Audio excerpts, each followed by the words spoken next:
Ja.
Ja, sehr gut.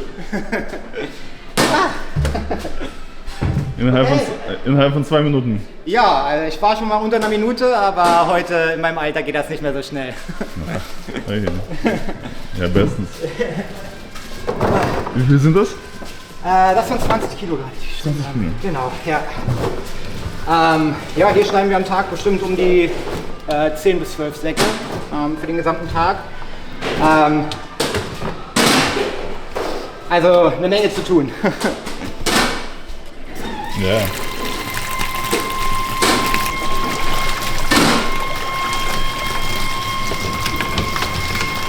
Also schneiden und dann waschen.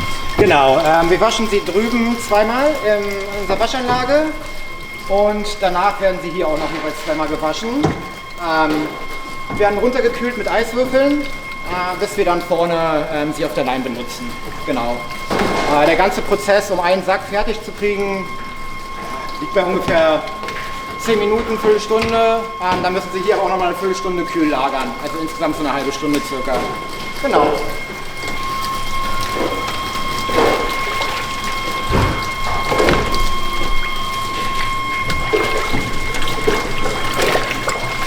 Also alles Handarbeit.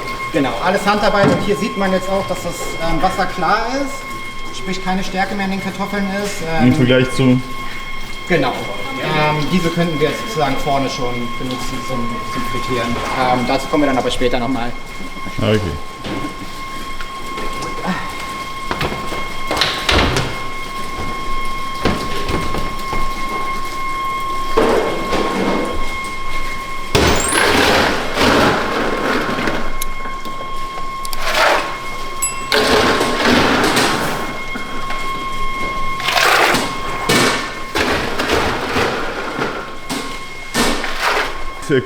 Kühlbox oder? Genau, das ist Eiswürfelmaschine. Unser Wasser erreicht eine bestimmte Temperatur nicht, die wir haben wollen, deswegen kühlen wir das Wasser nochmal runter mit Eiswürfeln. Genau. Was bringt das? Das ist einfach nur, damit die Kartoffel eine gewisse Temperatur kriegt Okay. und kühl gelagert wird. Und beim Frittieren macht sich das dann einfach besser vorne.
Kann man ungefähr sagen, wie viele am Tag also treffen?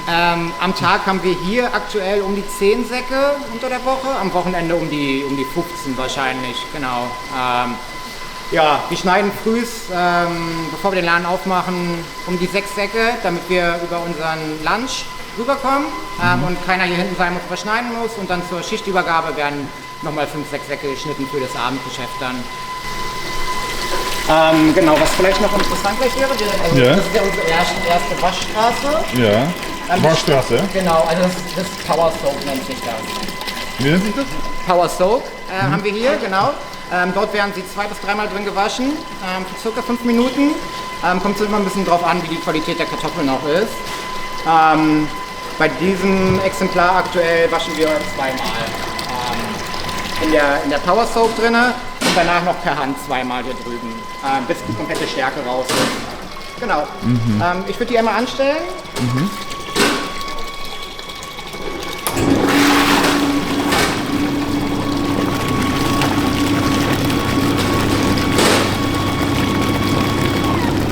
Das ist richtig waschen. Genau. Das holt die Stärke aus den Kartoffeln raus.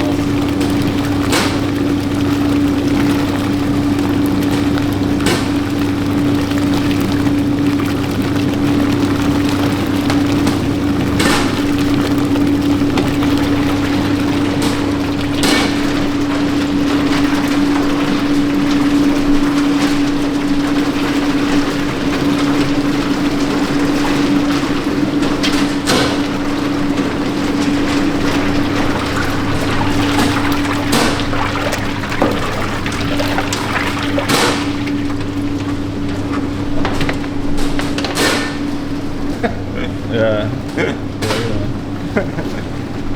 Ja, ne? Ja. Wir sind gerade bei unserem ersten Waschgang. Hier sieht man jetzt ganz schön, wie die Stärke aus den Kartoffeln gezogen wird.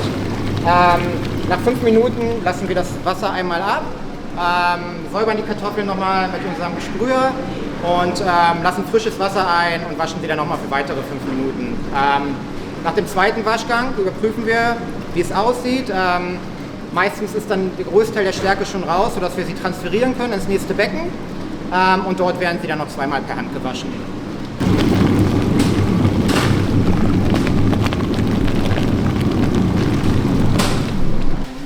Ja, wenn man das zu Hause macht, dann normalerweise also Kartoffeln ins Wasser und dann also geht die Stärke sozusagen raus, oder? Also, Ja, aber nicht so, wie wir sie hier waschen, weil für unsere Fries, wie wir sie haben wollen, muss die Stärke so gut wie möglich raus sein. Wenn man das zu Hause macht, dann hat man immer noch Stärke in den Kartoffeln drin. Deswegen waschen Ja. wir die bis zu 4-mal hier teilweise. Genau.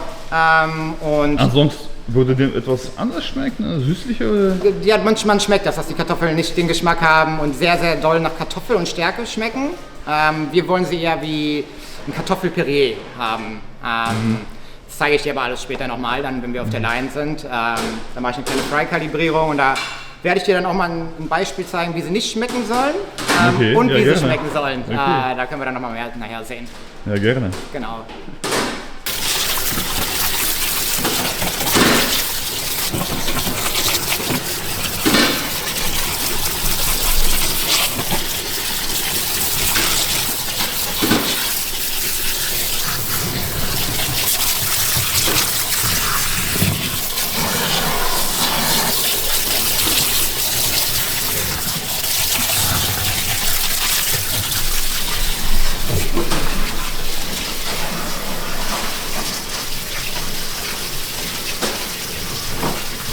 Was jetzt passiert, wir schließen das gleich wieder unten, den Abfluss und lassen dann nochmal Wasser ein. Das dauert so 2-3 Minütchen und dann waschen wir sie noch einmal und danach sind sie dann ready für uns. Genau. Okay.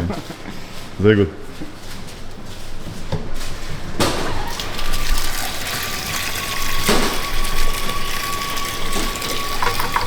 Die Maschine ist auch wieder nicht ohne hier. Ja, genau, das ist extra eine Kartoffelschneidemaschine.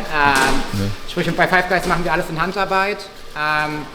Klar können wir eine Kartoffel nicht in kleine Stückchen schneiden mit dem Messer, deswegen haben wir da die Maschine, aber wie man ja vorhin gesehen hat, ist das alles Handarbeit am Ende des Tages. Und sobald der zweite Waschgang fertig ist, hole ich die Kartoffeln raus und transferiere sie ins nächste Becken. Dort werden sie dann nochmal kühl gelagert mit Eiswürfeln und wie vorhin beschrieben schon nochmal handgewaschen. Genau. Das heißt, das ganze Prozess jetzt dauert ungefähr... Ich sage, wenn man einen Sack vom Schneiden bis, okay, wir können sie benutzen, halbe Stunde, 40 Minuten circa. Genau, weil sie ja wie gesagt am Ende nochmal 15 Minuten im Eiswasser lagern müssen, wenn sie unserem Standard entsprechen. Genau. Dann sind nachher 20 Kilo fertig. Genau, 20 Kilo sind hier fertig. Okay. Wird ungefähr bis 12 Uhr reichen, also eine Stunde circa. Ja. Okay, ja. Ja, ziemlich schnell. Ja, eine Stunde, ja. Ja, genau. Und wenn natürlich mehr los ist, wenn wir Mittagsgeschäft haben, Abendsgeschäft haben, dann ist es idealerweise, dass wir hinten die Becken voll haben, weil, ja, wir sagen mal so gerne, die Fries fliegen aus der Tür raus. Sprich, so 20 Kilo, die gehen super schnell weg. Das heißt, die bleiben dann hier liegen, oder? Genau, wir transferieren sie am Ende in unsere Fry Buckets. Ohne Wasser kommen sie dann von hier nach vorne in unsere Line, wie wir es nennen. Das ist die Küche sozusagen. Und dort werden sie dann frittiert. Genau. Ja, aber zu dem Prozess kommen wir dann später nochmal. Okay. Der letzte Schritt, den wir jetzt haben, wäre, dass wir die Kartoffeln aus der Power Soap einmal transferieren. Ich würde das einmal schnell machen. Ja. Du kannst zuschauen, ja? Perfekt. Genau, dafür benutzen wir einmal dieses Gerät und holen unsere Kartoffeln hier raus und packen sie dann rüber.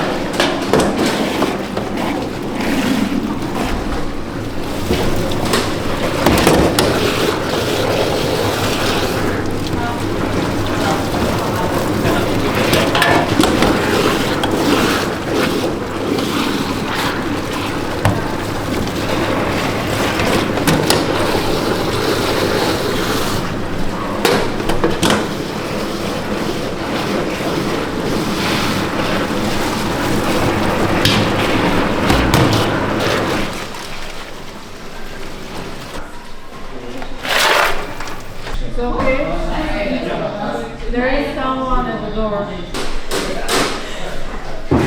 Ganz wichtig, Handschuhe. Genau. Das Einzige, wo wir keine Handschuhe verwenden, ist, wenn wir die Kartoffeln waschen, weil wir da im ständigen Umgang mit dem Wasser sind. Bei allem anderen, was wir machen, waschen wir uns natürlich vorher die Hände und ziehen uns dann Handschuhe an, um unsere Produkte vorzubereiten. Wir machen jetzt den Käse fertig für unser Daily Business. Ganz simpel, wir separieren den Käse, damit es später einfacher ist, am Grill zu arbeiten. Bedeutet, wir stapeln ihn einfach sternförmig.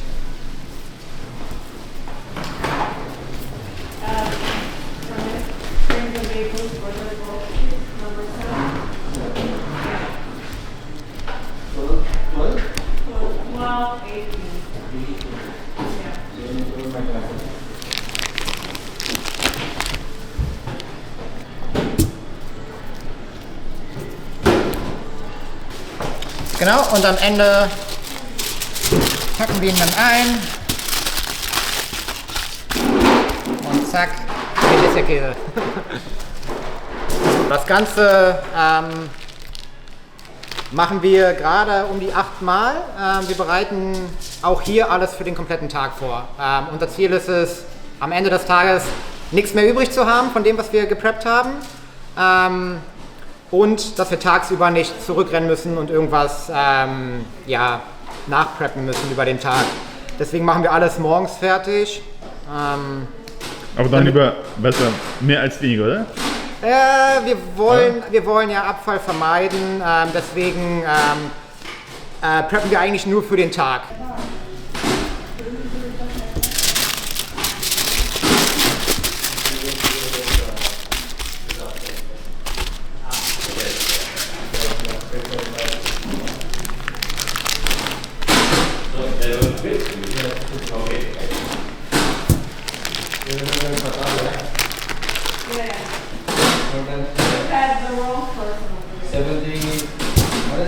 I'm the first one leading, but there's 11. Okay, yeah. also the real thing.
Wie viel Uhr haben wir jetzt? So um die 9? Bitte? Wie viel Uhr haben wir jetzt? Um die 9? 9 Uhr? Kann ich dir gerade nicht sagen. Warte mal. Um die 9? Ja, 9:30 Uhr. 39, ja. Und dann um 11 Uhr macht 11 ihr Uhr auf. machen wir auf, genau. Wir machen jetzt einfach nur eine kleine Kalibrierung für die gesamten Mitarbeiter, die hier sind. Warum machen wir das? Einfach nur, um zu schauen, wie sind unsere Fries heute, welche Besonderheiten haben sie eventuell, und uns einfach für den Tag vorzubereiten, wie ungefähr die Zeiten sind, genau. Ich werde jetzt starten mit den Pre-Cooks, bedeutet, wir haben 3 Phasen. Wir haben die Pre-Cooks, hier einmal. Dann haben wir die Cooling-Down-Phase. Die Cooling-Down-Phase ist 2,5 Minuten bis 2 Stunden. Nach 2 Stunden müssen wir die Fries entsorgen. Eine gute Zeit fürs Cooling-Down ist um 30 Minuten circa. Dann sind die schön runtergekühlt, die Fries, und dann sind sie ready für unseren letzten Step. Das ist der Final Cook. Im Final Cook, circa 2 Minuten, werden die Fries dann fertig gemacht, um danach direkt rauszugehen an den Gast. Genau. Ich fange einmal an, schnell mit den Pre-Cooks. Ja. Genau.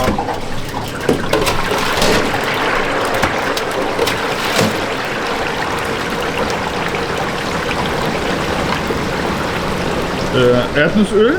Genau, Erdnussöl.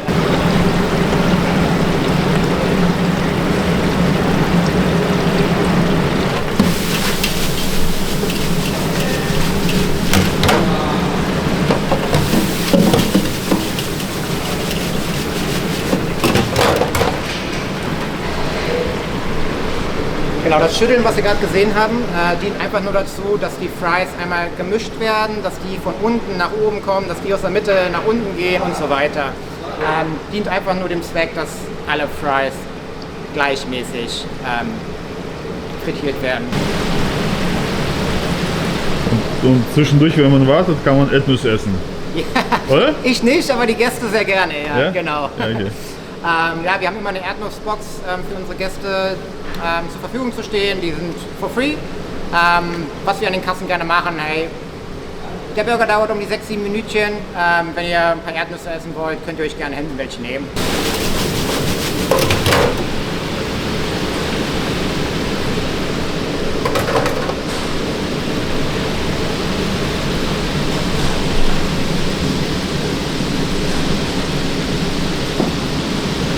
Das war ein kleiner Test. Genau, wir machen einen Maschtest, nennt sich der. Hier schauen wir, wie sich die Fries zerdrücken lässt. Das werde ich aber später nochmal ganz genau dann erklären, wie wir das machen. Das ist für mich nur ein kleiner Zwischentest.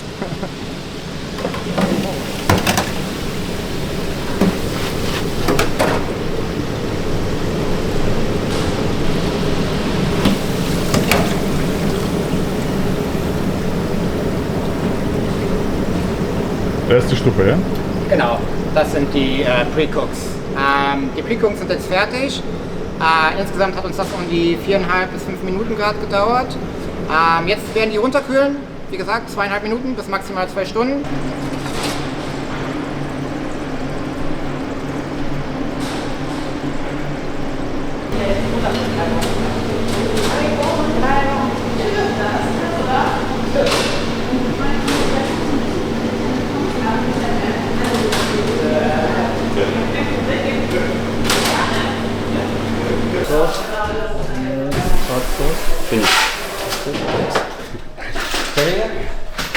Was war das gerade eben? Immer spülen. Immer spülen. Zu Hause spülen, hier spülen. Das ist ja aber gerade eben jetzt mit der Liste. Bitte? Mit der Liste jetzt, mit der Achso, Liste. Mitarbeiteressen. Natürlich essen wir auch die Produkte, die wir zubereiten, selber. Genau, und jeden Morgen geht dann jemand rum und fragt ab, was alle essen. Am Mittag, ja? Bitte? Am Mittag halt. Mittag Genau, bevor wir aufmachen, setzen wir uns alle nochmal zusammen, halten einen kurzen Teambrief, besprechen, was am Tag ansteht, was heute wichtig ist. Dann machen wir eine Fry Curry zusammen, die der Sven gleich noch zeigen wird. Und dann essen wir noch. Ah, ja. Wunderbar. Genau.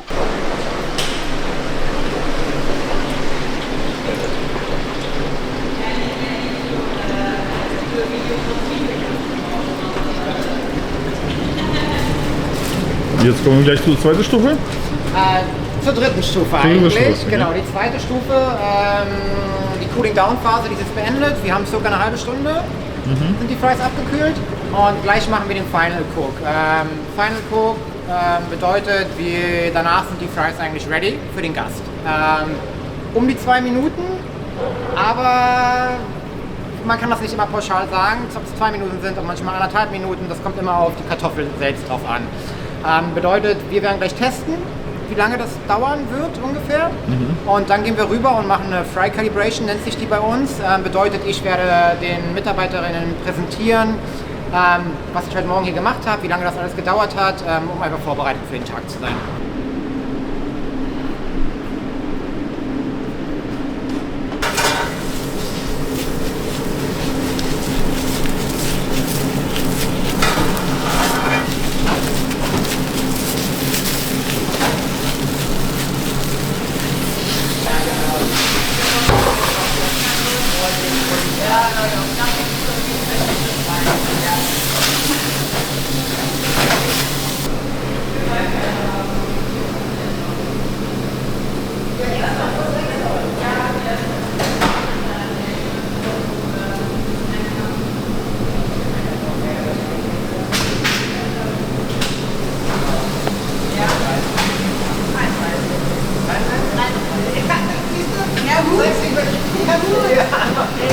Aber danke.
Last one.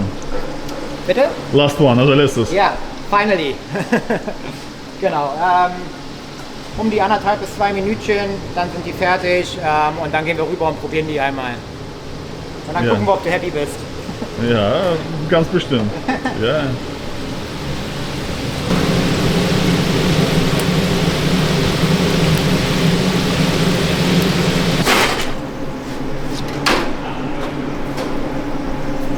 Jetzt mit Salz? Genau, ein bisschen Salz drüber.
Also nur Salz, oder? Genau, hier kommt nur Salz drüber. Wir haben zusätzlich noch ein Gewürz, das nennt sich Cajun. Das ist ein pikantes Gewürz, kann ich dir gerne später auch einmal machen zum Probieren.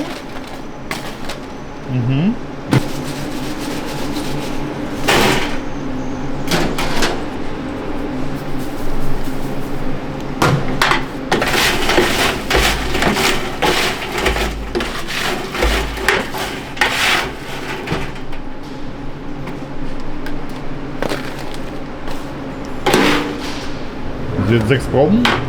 Genau, das ist die Vorbereitung für die Fry Calibration. Was wir jetzt tun, wir trommeln alle Leute zusammen, die hier sind im Restaurant und dann präsentiere ich euch einmal die Fries, die wir gerade in Step 1, 2 und 3 gemacht haben. Ja, wunderbar. Yes, perfekt, bis Ja. gleich.